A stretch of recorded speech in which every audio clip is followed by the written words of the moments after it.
ओम सभी को नमस्ते। किसी गुरुकुल के आचार्य आए हुए थे तो आपको बताने का अवसर भी नहीं मिला, तो इसलिए विलंब हुआ है। तो उनको रवाना करके फिर मैं आपके सम्मुख आया हूँ। तो सुशीला जी मंत्र पाठ करिएगा। प्रणाम। याद नहीं है मुझे, फिर भी कोशिश करती हूँ। नहीं, दूसरे से करवाता हूँ। अरुण जी करिए। कल मैं करूंगी, कल करूंगी जरूर। मैंने बोला हुआ है, आप सबको करना है, किसी ना किसी को मैं बोलूंगा। रिवाइज करके। ठीक है, माइक बंद करिएगा। ओम सभी को सादर नमस्ते। ओम सहनावतु सहनो भुनक्तु सह वीर्यं करवावहि तेजस्विनावधीतमस्तु मा विद्विषावहि।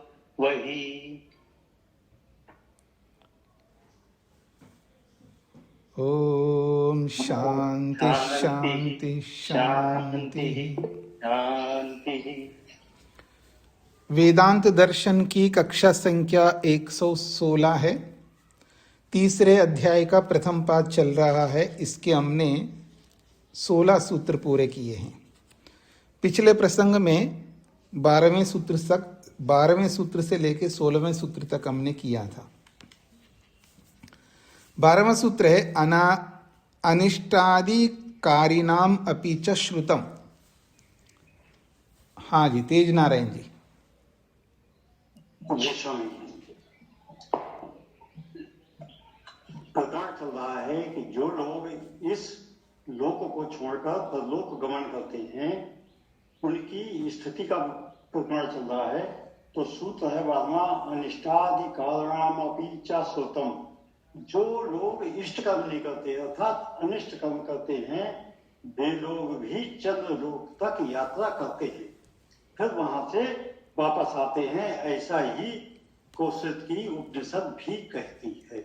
जी, संयम ने तु अनुभूय इतरेषाम आरोह अवरोहौ तद गति दर्शनात्। प्रमोद जी। नमस्ते स्वामी जी। जी, जो इस कर्म ना करने वाली जो आत्मा है वो यमलोक तक जाती है और वहां पाप का फल भोगने के पश्चात चंद्रमार्ग से लौट कर आती है, और ये उनका मात्र जाना और आना केवल होता है, ऐसा वेद में बताया गया है, साक्षात श्रुति में बताया गया। जी। स्मरन्ति च।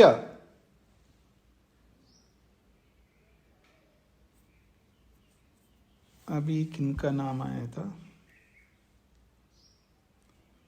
हाँ जी, विजय कुमारी जी। स्मरन्ति च का अर्थ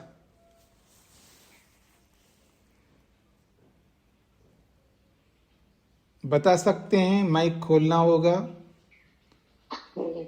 हाँ, बंद था। वेद के अनुसार उपनिषदकार भी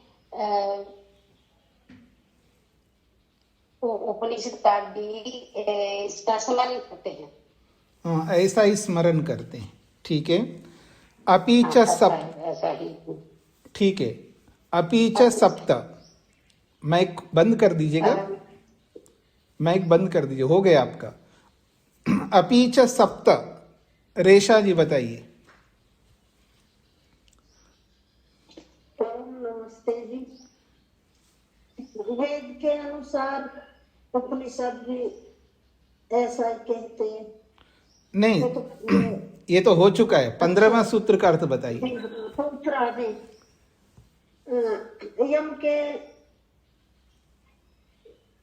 सदन 7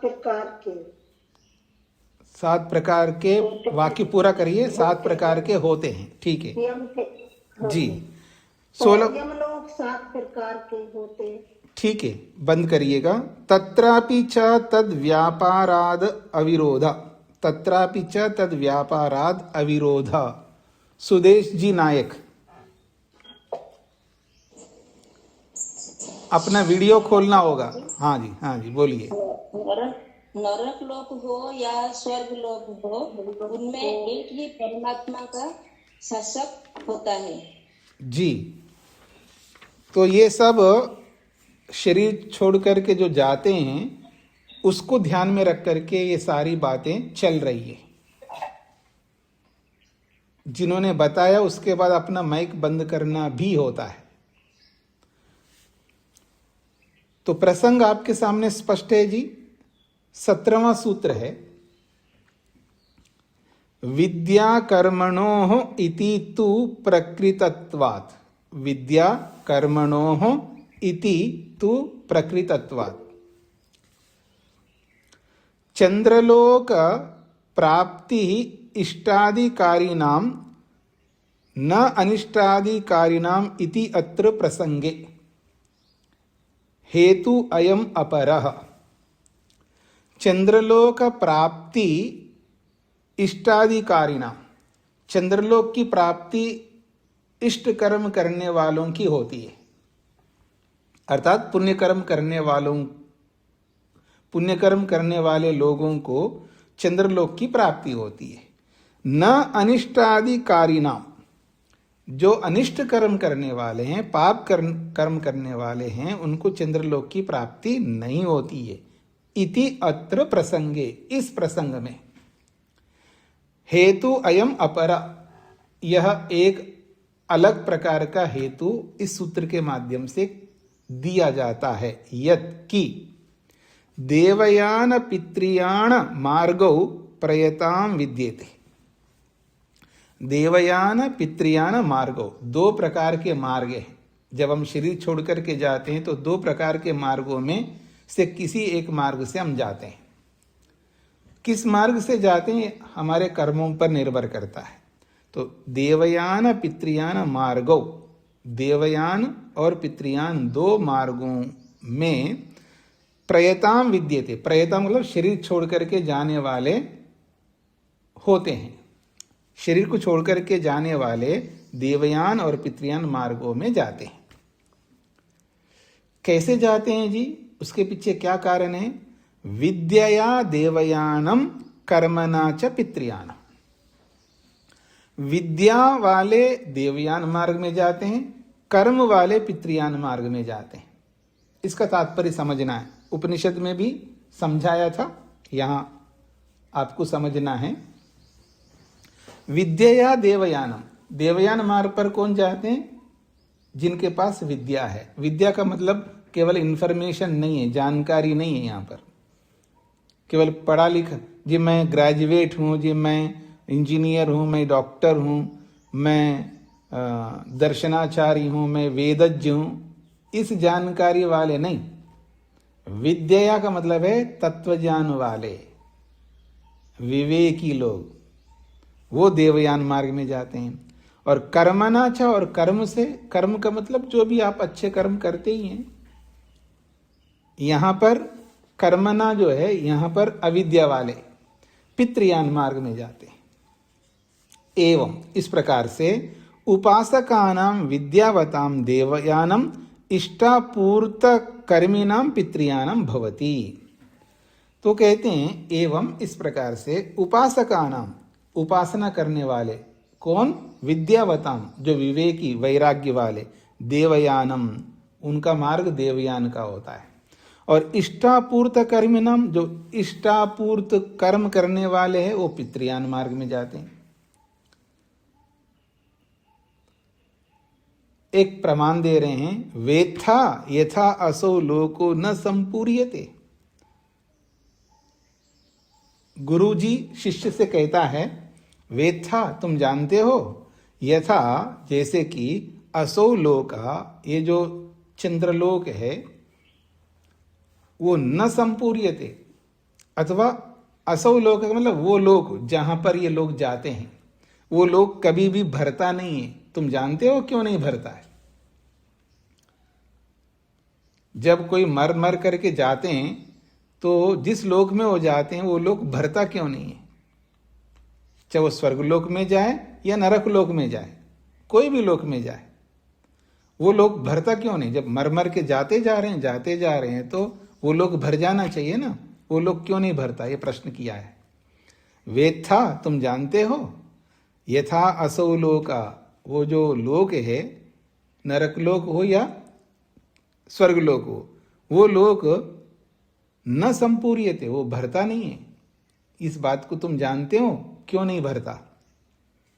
इति अस्य प्रश्नस्य उत्तर वचने यदुक्तम, ऐसा प्रश्न करने पर उत्तर के वचन में जो बोला है, अर्थात जो उत्तर दिया है,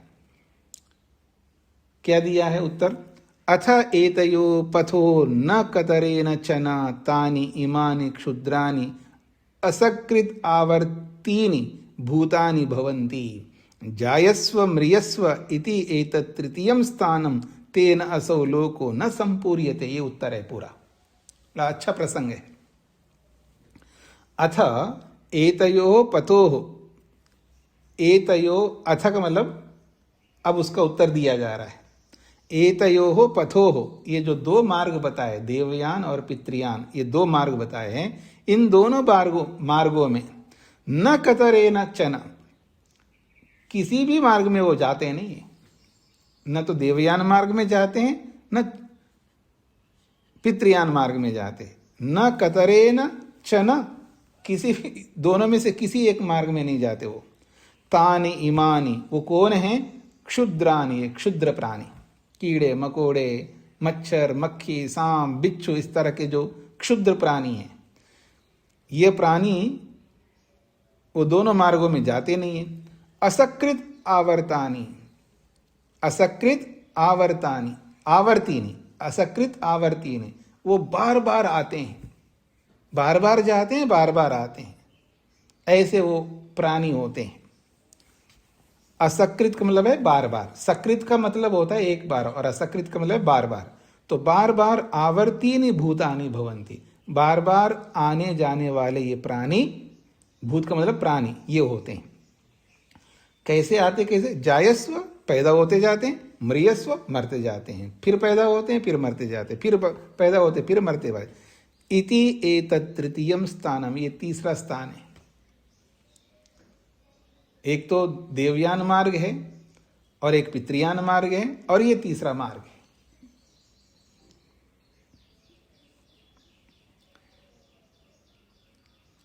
इति एतत् तृतीयम स्थानम तेन असौ लोको न संपूर्यते, इसलिए ये लोग जो है कभी भरता नहीं है। मतलब जाओगे फिर वापस लौट के आओगे, फिर जाओगे फिर आओगे, फिर जाओगे फिर आओगे, तो भरेगा कैसे। भर तब सकता है जाते जा रहे हैं, वहां से लौटना नहीं होता है, तब भरेगा। अब मैं इसको थोड़ा सा अट करके आपके सामने रखता हूं। देखिएगा, आत्माएं हमारी दृष्टि तो अनंत है, हमारी दृष्टि से, मनुष्यों की दृष्टि से अनंत है, और परमात्मा की दृष्टि से शांत है। परमात्मा ये जानता है कि कितनी जीवात्माएं, जानता है, तो हमें बताओ ना।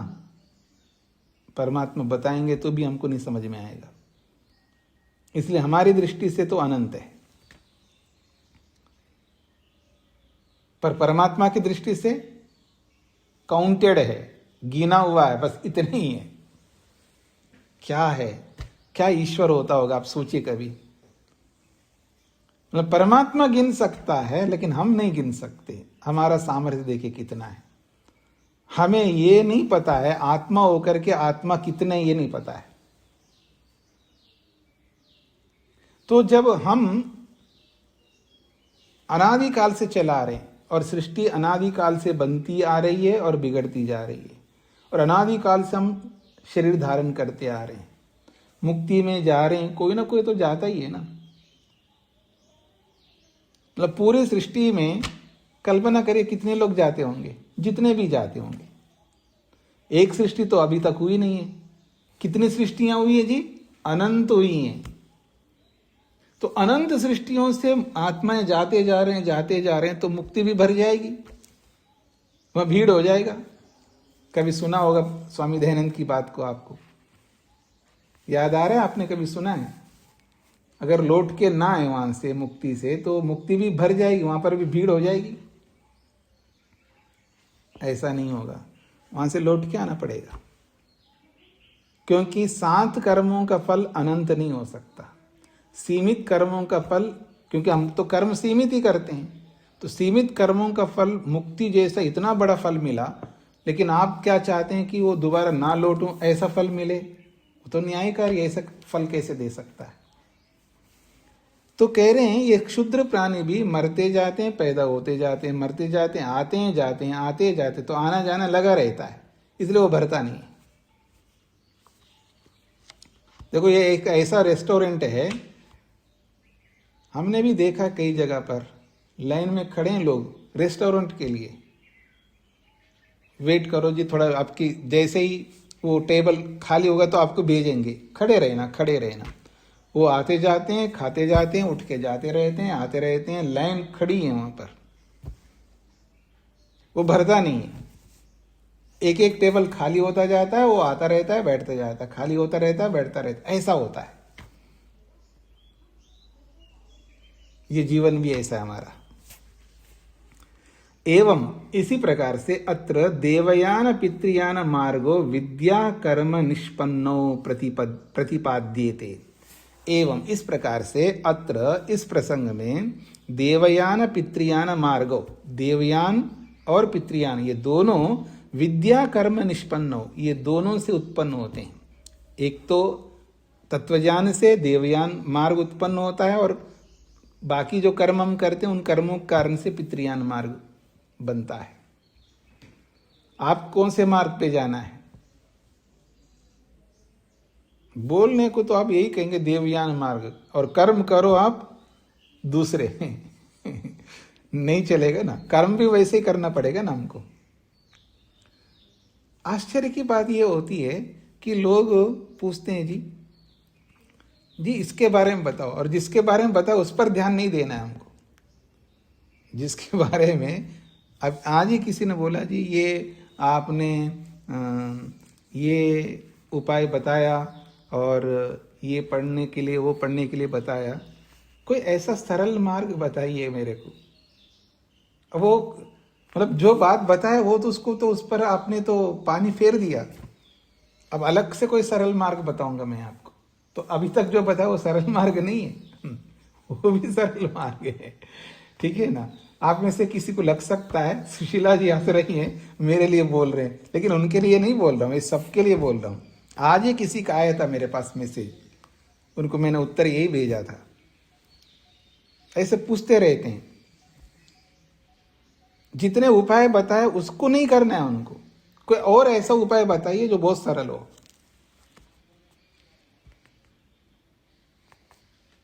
और वो सरल बताने के बाद फिर कोई और सरल उपाय पूछोगे आप, प्रश्न नहीं, वो समझ चुका हूं मैं, आपके लिए नहीं बोल रहा हूं, सबके लिए है ये। आपको क्या पूछना है? स्वामी जी प्रणाम। स्वामी जी मेरे को पता चल गया पर मैं पढ़ नहीं पाई, सत्यार्थ प्रकाश के नवम समोल्लास में लिखा है। कोई बात नहीं, दोबारा देख लेना, मेरे से क्या पूछना है आप? मैं पूछ रही हूँ, नवम समोल्लास में लिखा है स्वामी जी ने कि ये कर्म करने से ये मिलेगा, ये कर्म करने से ये मिलेगा। ठीक बात है जी जी जी। तो यहां पर बोला जा रहा है देवयान पितृयान मार्गो, ये दोनों मार्ग विद्या और कर्म से उत्पन्न होते हैं। कुतः, कैसे पता लग रहा है ये विद्या और कर्म से उत्पन्न होते हैं? तो प्रकृतत्वात्, प्रकृतो ही तो पूर्वतः, क्योंकि प्रकरण में पहले से वो बता चुके हैं। जो ये प्रकरण चल रहा है छांदोग्य उपनिषद का, उस प्रकरण में यही बातें कही है पहले। प्रकृतो प्रकरण में, तो पूर्वता पहले से ही ये दोनों बता चुके हैं। तद य इत्थम विदुर ये च इमे अरण्ये श्रद्धाम तप इति उपासते इति एष देवयान पंथा इति।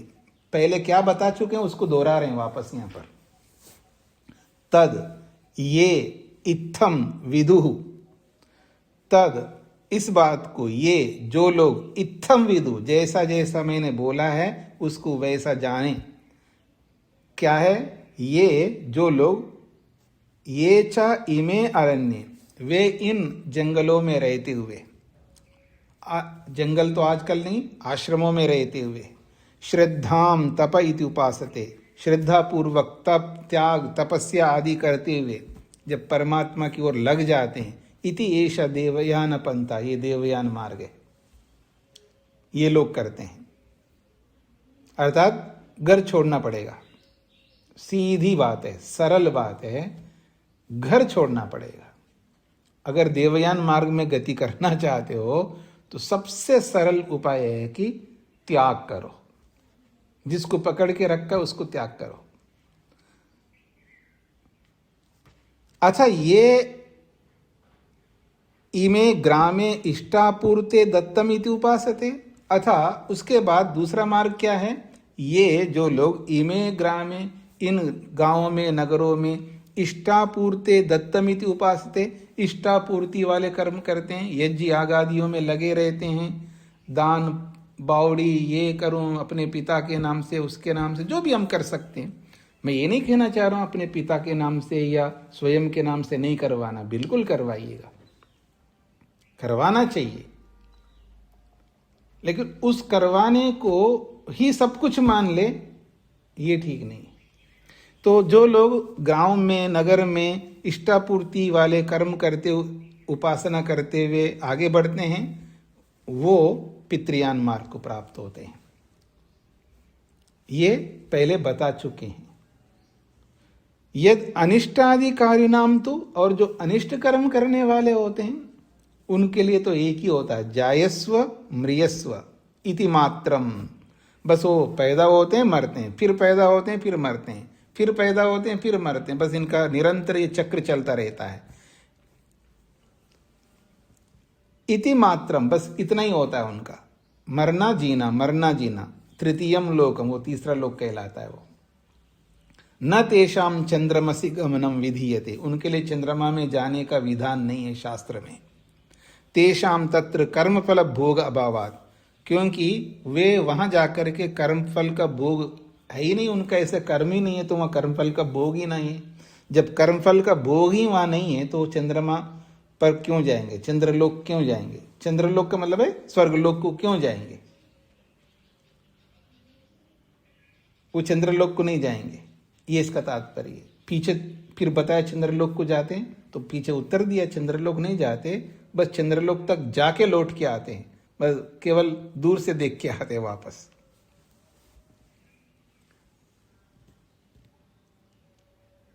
हाँ जी, हम भी तो कहीं ना कहीं इसी पंक्ति में खड़े होंगे ना, दूर से देखते हम लोग, क्यों जी? जो स्वर्ग में जी रहे हैं ना आजकल, आज बहुत सारे हमारे सामने स्वर्ग में जी रहे हैं, उनको दूर से तो देखते हम लोग, क्योंकि वहां हमारी एंट्री नहीं होती है, दूर से देखते हम लोग। तो ऐसे ये दूर से, बस दूर से देख के आ सकते हो आप, अंदर प्रवेश नहीं है आपका।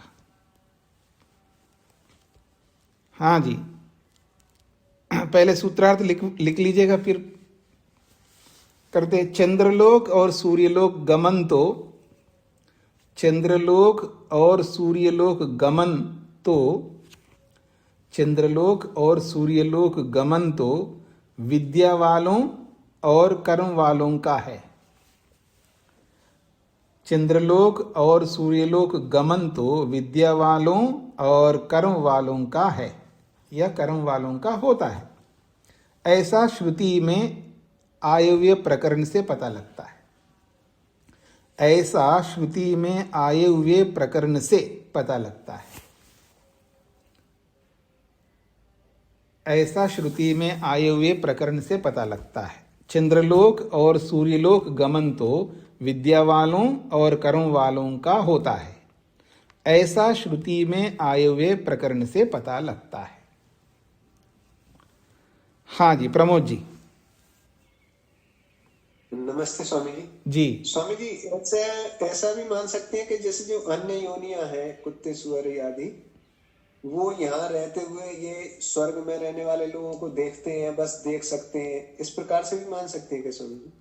हाँ, मान सकते हो, बिल्कुल मान सकते हैं। जब मतलब बस देख के लौटे आते हैं, तो ऐसा इस प्रकार से? हाँ जी, हाँ जी, जब आप अपने बैठ के खा रहे होते, आपके गली के कुत्ते जो है बाहर से देखते रहते ना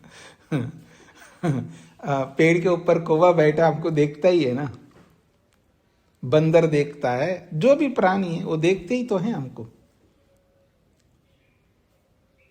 ये तो आत्मा का स्वभाव है देखने का, जैसे हम लोग भी देखते हैं ना, जो हमसे बड़े लोगों को हम देखते ही है ना। जब बड़ी गाड़ी में बैठ करके जाने वाला जा रहा होता है तो पता नहीं, बचपन में हम लोग अभी होली आने वाला है ना, होली में गांव में वो जो ढाक वृक्ष होता है ना, ढाक के 3 पात वाला, उसके फूल आते हैं, बड़े गहरे रंग के होते, उसको तोड़ करके उसका निचोड़ करके उसका रंग बना करके बोतलों में भर करके सड़क पर जा करके खड़े होते थे, लोगों को रोकते थे। कोई 1 पैसा, कोई 2 पैसा, कोई 5 पैसा, कोई बहुत नेक दिल वाला तो 25 पैसा देता था। 25 पैसे तो बहुत ज़्यादा होता था। खैर, तो जब वो उस समय गाड़ियाँ इतने नहीं होती तो वो भूला भटका 1 घंटे 2 घंटे के बाद कोई एक एम्बेसडर कार आता तो हाँ कमाल है जी, ये तो गाड़ी में जा रहे हैं, हम तो पैदल घूम रहे हैं और उनसे मांग रहे हैं। ठीक है जी, तो हम भी तो देखते हैं। आज आप में से भी जो गाड़ियों में बैठ के जाते होंगे, आप जब आपसे बड़ी गाड़ी वाले दिखाए तो आप भी तो देखते हैं। आपसे बड़ा मकान जब सामने है तो आप भी तो देखते हैं। ये सबके साथ होता है। तो पशुओं में भी होता है, पशु भी देखते हैं हमको। वो बोल नहीं सकते, हम बोल सकते, बस इतना अंतर है। हाँ जी, न तृतीये तथा उपलब्धे। तृतीये जायस्व म्रियस्व इति आख्ये तृतीये स्थाने पुरुषत्व प्राप्तये पंचमाहुति प्रसंगा। ये जो जायस्व म्रियस्व नामक जो तृतीय मार्ग है, इसमें पुरुषत्व प्राप्तये, पुरुष को प्राप्त करने के लिए पंचमाहुति प्रसंगा, 5वें आहुति का प्रसंग ही नहीं आता है। तृतीये अर्थात जायस्व म्रियस्व इत्याख्ये तृतीये स्थाने, उत्पन्न होना, म्रियस्व मर जाना, उत्पन्न होना मर जाना, इस तीसरे मार्ग में अर्थात इस तीसरी गति में पुरुषत्व प्राप्त है। पुरुषत्व को प्राप्त करने के लिए, मतलब मनुष्य शरीर को प्राप्त करने के लिए पंचमाहुति प्रसंग, 5वें आहुति का प्रसंग नहीं आता है। न तथा उपलभ्यते वर्ण्यते, न ऐसा कहीं शास्त्र में उपलब्ध होता हो, न ऐसा कोई वर्णन किया जाता हो। जो तीसरे मार्ग में जाने वाले हैं वो 5वीं आहुति के माध्यम से वो पुरुष बनने का प्रसंग ही नहीं है वहां पर। तस्मात् अनिष्टादि कारिणाम कीट पतंग देहम प्राप्नुवताम, क्योंकि ये जो अनिष्ट कर्म करने वाले हैं, कीट पतंग आदि शरीर को जो प्राप्त करते हैं, उनके लिए कोई प्रसंग ही नहीं आता कि 5वीं आहुति में ये पुरुष बन जाता है। ऐसा प्रसंग उनके लिए नहीं आता है। सूत्रार्थ, तीसरे मार्ग अर्थात नरक लोक में, तीसरे मार्ग अर्थात नरक लोक में 5वीं आहुति की अपेक्षा नहीं है। तीसरे मार्ग अर्थात नरक लोक में, तीसरे मार्ग अर्थात नरक लोक में 5वीं आहुति की अपेक्षा नहीं है।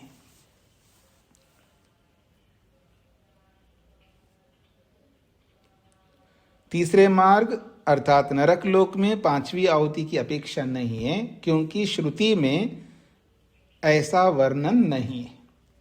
क्योंकि श्रुति में ऐसा कोई वर्णन नहीं है। क्योंकि श्रुति में ऐसा कोई वर्णन नहीं है। तीसरे मार्ग नरकलोक में 5वीं आहुति की अपेक्षा नहीं है, क्योंकि श्रुति में ऐसा कोई वर्णन नहीं है। शकुंतला जी। नमस्ते स्वामी जी। जी स्वामी जी, यह क्या है 5वीं आहुति का प्रसंग क्या है? इसका मतलब क्या है? पीछे का प्रसंग भूल गए। इसका मतलब आप ये प्रसंग जहां से चला है ना, तो उसको पीछे का भी प्रसंग याद रखना है ना। 5 आहुतियां बताई और 5 आहुतियां क्या होती वो भी मैंने लिखवाया था। और 5वीं आहुति में वो पुरुष बन करके निकलता है, वो आपह, याद आ रहा है? वो आपस जो है ना 5वीं आहुति में पुरुष बन करके निकलता है, ऐसा बोला था ना पीछे, याद नहीं आ रहा है आपको? तो एकदम पीछे जाकर मैं थी नहीं उस समय। हाँ अच्छा, अभी हाँ कई कक्षाएं मेरी पढ़ गई ना, इसलिए थी नहीं, इसलिए अच्छा, याद नहीं, पता नहीं है। तो कोई बात नहीं, उन सारी कक्षाओं को सुन लीजिएगा, याद आ जाएगा। जी जी जी ठीक है, धन्यवाद। क्योंकि वो 5वीं आहुति को बताने के लिए वो सारा प्रसंग लंबा बताना पड़ेगा, और एक दिन में वो प्रसंग पूरा नहीं होगा। जी जी मैं सुन के हाँ जी। पता लगा दूँ, ठीक है।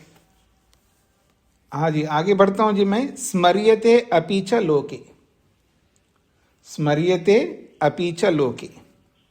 स्मर्यते योषित पुरुष विषय के आहुति न ही केशांचित जीवानां भवति भवता इति स्मृतौ उच्यते। अभी जो 18वें सूत्र में जो बात कही है, 17वें सूत्र में जो बात कही है, उसी की पुष्टि में एक 19वां सूत्र भी है। स्मर्यते, केवल श्रुति ही कहती हो ऐसा नहीं है, स्मृति भी ऐसा ही स्मरण करता। ने स्मृति तो नहीं बोलूंगा, हाँ ऐसा ही स्मरण शास्त्र करता है। स्मर्यते, ऐसा ही स्मरण किया जाता। क्या? योषित पुरुष विषय के आहुति। योषित का मतलब है योषित पुरुष विषय के, स्त्री और पुरुष विषय की जो आहुति है, यानी रजवीर्य जो है स्त्री और पुरुष विषय है, तो स्त्री और पुरुष विषय की जो आहुति है, नहीं केशांचित जीवानां भवता, किन्हीं आत्माओं के लिए ये आहुति नहीं होती है। जो स्त्री और पुरुष विषय की जो आहुति होती है, ये कुछ जीवात्माओं के लिए नहीं होती है, दोनों आहुतियां। ऐसा स्मृतौ उच्यते, स्मृति में कहा जाता है। हाँ, स्मृति ले रहे हैं यहां पर। संति अयोनिजा, जो अयोनिज है, जो प्राणी अयोनिज है, वो स्त्री पुरुष विषयक आहुति नहीं होती वहां पर। जो अयोनिज शरीर होते हैं वहां पर स्त्री पुरुष विषयक आहुति नहीं होती है, ऐसा वैशेषिककार ने भी बोला है। अपिच लोके, इतना ही नहीं, लोक में भी ऐसा आप देख सकते हैं। लोके अपिच तथा योषित पुरुष विषय काभ्याम आहुतिभ्याम विना अपि उत्पत्ति यूकालिक्षादीनां भवति इति प्रत्यक्षम। लोक में भी आप प्रत्यक्ष देख सकते। क्या? योषित पुरुष विषयकाभ्याम आहुतिभ्याम, स्त्री पुरुष विषयक आहुतियों से बिना, अर्थात इन आहुतियों के बिना, अर्थात जहाँ मेल और फीमेल बिना जुड़े ही जो पैदा होते हैं, उसको लेकर के ये बोला जा रहा है। स्त्री पुरुष विषयक आहुतियों के बिना उत्पत्ति लोक में देखा जाता है। किनका? यूका लिक्षादि नाम। यूका कहते हैं जू को, और लिक्षा कहते हैं लीख को। तो जू लीख आदि जो पसीने से, गर्मी से जो पैदा होती है ना, उनके लिए कह रहे हैं। ये प्रत्यक्ष देखा जाता है, लोक में भी हम देखते हैं इनको। यथा चतुर्विधो ही भूतग्रामः, क्योंकि 4 प्रकार के प्राणी होते हैं। भूतग्राम का मतलब प्राणी समुदाय, ग्राम शब्द यहाँ समुदाय के लिए है। तो चतुर्विध यतः, क्योंकि चतुर्विधो ही भूतग्रामः, 4 प्रकार का प्राणी समुदाय होता है। कौन कौन है 4? जरायुजः, अंडजः, स्वेदजः, उद्भिज्जः। एक तो जरायुज है जो जरा से, जार से उत्पन्न होते हैं, अंडजा जो अंडों से उत्पन्न होते हैं, स्वेजदा जो पसीने से उत्पन्न होते हैं, और उद्भिज्जा जो भूमि को फोड़ करके निकलते हैं। ऐसे 4 प्रकार के प्राणी समुदाय है। इन 4 प्रकार के प्राणी समुदाय में तत्र स्वेदज उद्भिज्जौ, थोड़ा सा मिसप्रिंट है मेरी पुस्तक में। स्वे वकार के ऊपर एक ही मात्रा और दा के ऊपर मात्रा नहीं होनी चाहिए। स्वेदज उद्भिज्जौ, स्वेदजोद्भिज्जौ, स्वेदजोद्भिज्जौ ऐसा शब्द है। तो स्वेदज उद्भिज्जौ तु अयोनिजौ स्तः। तत्र इन 4 प्रकार के प्राणी समुदाय में 2 समुदाय हैं, एक है स्वेदज और एक उद्भिज। ये दोनों अयोनिज है, अर्थात बिना स्त्री पुरुष के संयोग के उत्पन्न होते हैं। ये बात समझ में आ गई जी। 4 प्रकार के प्राणी समुदाय है। एक जरायुज है जो स्त्री पुरुष के संयोग से होते हैं, अंडजा वो भी स्त्री पुरुष के संयोग से होते हैं, लेकिन जो स्वेदज है और जो उद्भिज है ये स्त्री पुरुष के संयोग के बिना उत्पन्न होने वाले हैं। ऐसा लोक में भी स्मरण किया जाता है, यानी लोक में स्मरण नहीं, लोक में देखा जाता है और स्मृति में भी स्मरण किया जाता है। पहले श्रुति का दिया था, यहां पर स्मृति का दिया है, और लोक के शब्द से लोक प्रत्यक्ष भी दिखाया है। सूत्रार्थ, स्मृति और लोक में, स्मृति और लोक में, स्मृति और लोक में यह स्मरण किया गया है, ऐसा भी लिख सकते हैं आप, स्मृति और लोक में यह स्मरण व प्रत्यक्ष देखा गया है, स्मरण व प्रत्यक्ष देखा गया है कि, स्मृति और लोक में यह स्मरण व प्रत्यक्ष देखा गया है कि अयोनिज सृष्टि में आहुति संख्या का नियम नहीं है।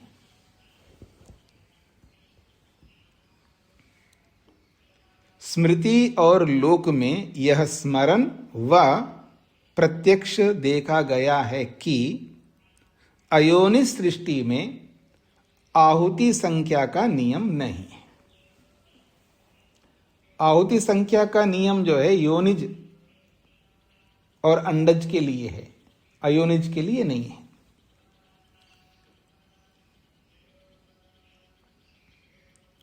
आगे बढ़ता हूं जी। 20वां सूत्र, दर्शनात् च, दर्शनात् च, श्रुतौ दर्शनात् च, साक्षात श्रुति में देखा जाने से, अयोनिजत्वम केशांचित श्रुतिर दर्शयति, अयोनिज के संदर्भ में कोई श्रुति साक्षात दिखाती है। अयोनिजत्वम केशांचित श्रुतिर दर्शयति ही, अयोनिज को लेकर के कोई श्रुति दिखाती है। क्या? बीजानी इतरानी च अंडजानी च, जारुजानी च स्वेदजानी च उद्भिजानी च। ये ऐतरेय का है, ऐतरेय ब्राह्मण का है। बीजानी इतरानी च अंडजानी च, जारुजानी च स्वेदजानी च उद्भिजानी च।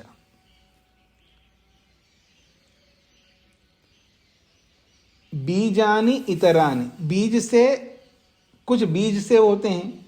बीज का मतलब है यहाँ पर जो बीज जमीन पर पड़ जाते हैं तो अंदर जाते हैं और फिर उस भूमि को फाड़ करके बाहर निकलते हैं, जिसको उद्भिज कहते हैं आप। और इतरानी च अंडजानी, और कुछ ऐसे हैं जो अंडज है, अंडे से उत्पन्न होते हैं। 2 बातें हो गई। फिर जारुजानी, जरा से, जार से, जारुजानी का मतलब है जार से उत्पन्न होते हैं, जिसको जरायुज कहते हैं। और स्वेदजानी ये चौथा है, नहीं, उद्भिजानी ये चौथा है, स्वेदजानी तीसरा है। तो बीजानी इतरानी च अंडजानी, हाँ, इतरानी बीजानी च अंडजानी च।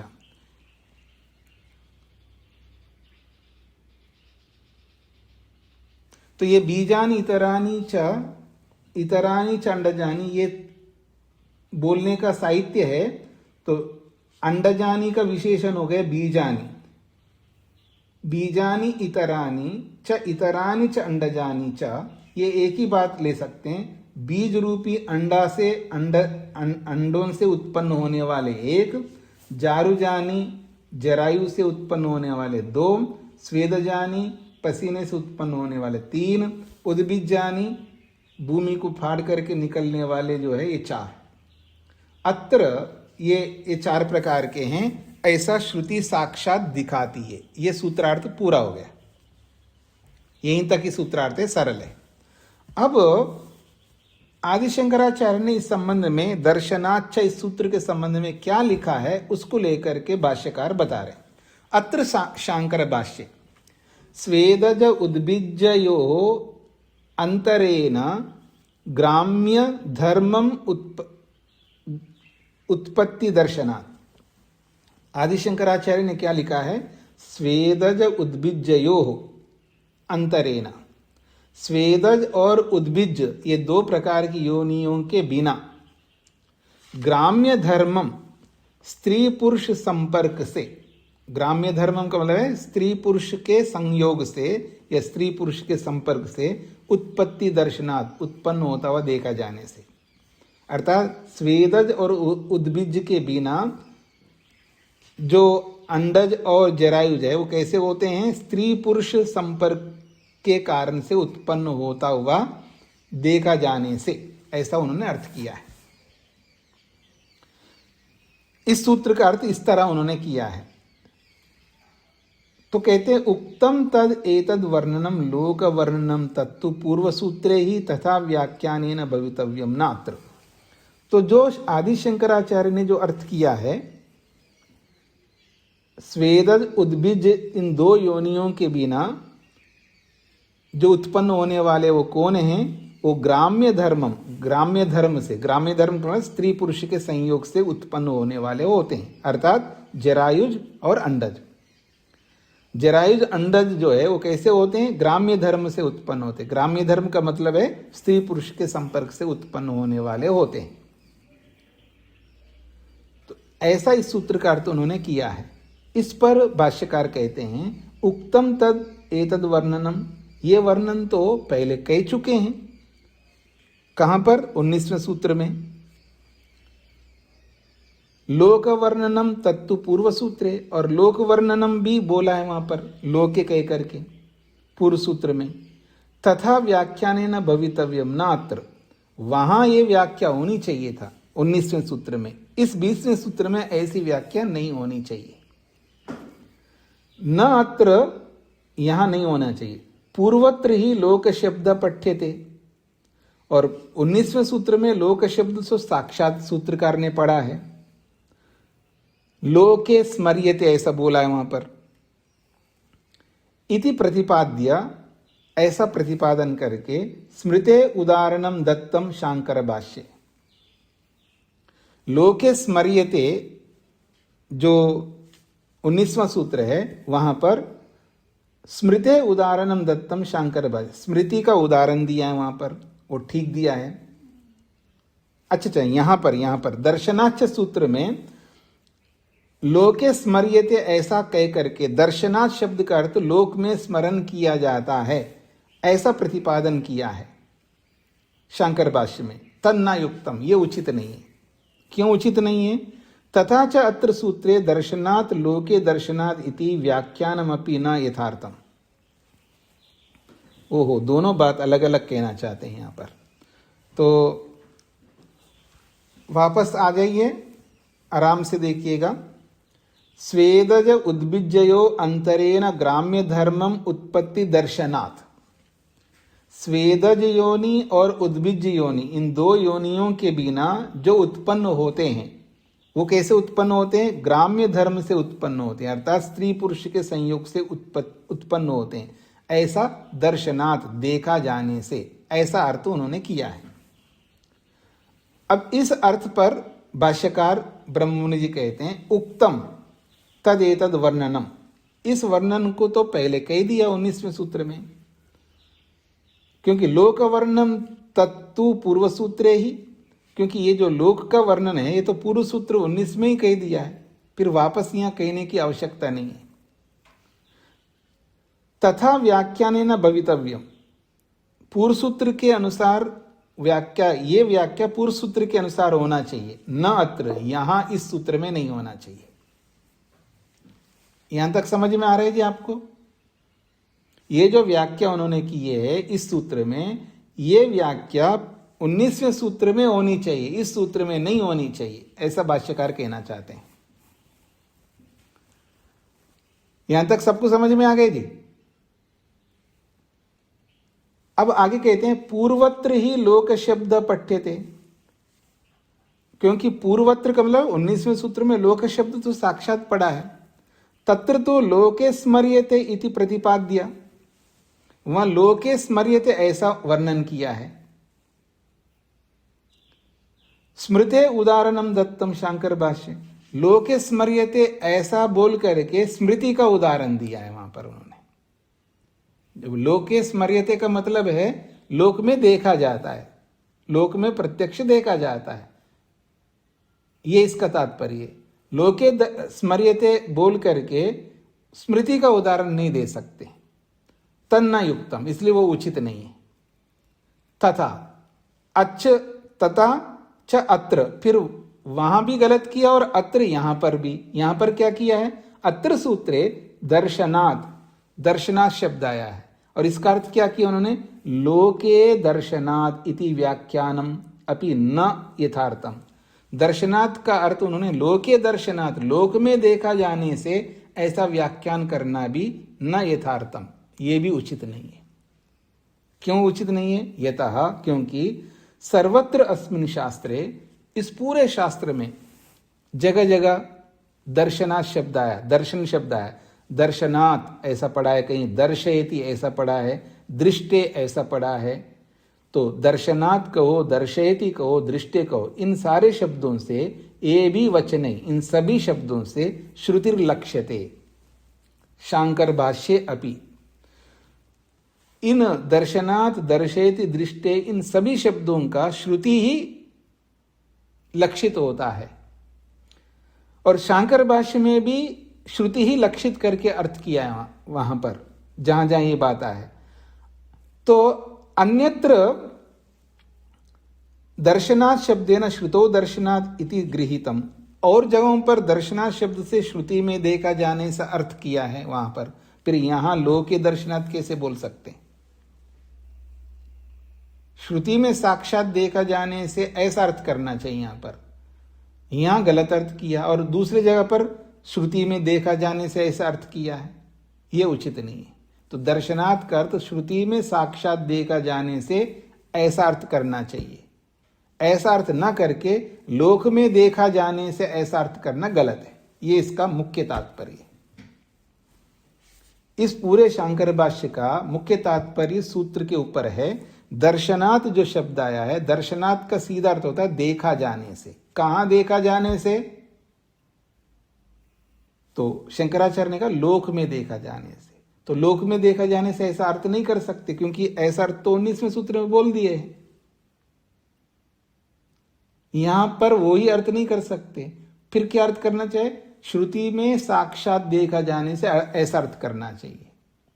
क्यों ऐसा करना चाहिए? इस पूरे वेदांत में दर्शनात् शब्द से श्रुति लिया गया है, या दर्शयति शब्द से भी श्रुति लिया है, दृष्टे शब्द से भी श्रुति लिया है, तो यहां पर भी श्रुति लेना चाहिए आपको। और आपने भी स्वयं दूसरे जगह पर दर्शनात् का अर्थ श्रुति में देखा जाने से ही अर्थ किया है, फिर यहां लोक में देखा जाने से ऐसा अर्थ क्यों किया? ऐसा कह करके खंडन किया। अब तो आपको समझ में आया होगा। हाँ जी, अरुण जी को क्या कहना है? नमस्ते स्वामी जी। स्वामी जी, ये 19वें सूत्र में जो ये कहा कि आहुति संख्या का नियम नहीं है जी, ये समझ में नहीं आया। आहुति संख्या का नियम नहीं, पांचवी आहुति में जाकर के पुरुष बन जाते हैं। ये जो अच्छा। ये जो बोला गया ना, तो ये पांचवें आहुति में जाकर के पुरुष बन जाते, पुरुष बन करके बोलने लगते हैं। ये कीट पतंगों में लागू नहीं होता है, ये इसका तात्पर्य है। ठीक है। मोहनलाल जी को क्या कहना है? ओम स्वामी जी नमस्ते जी।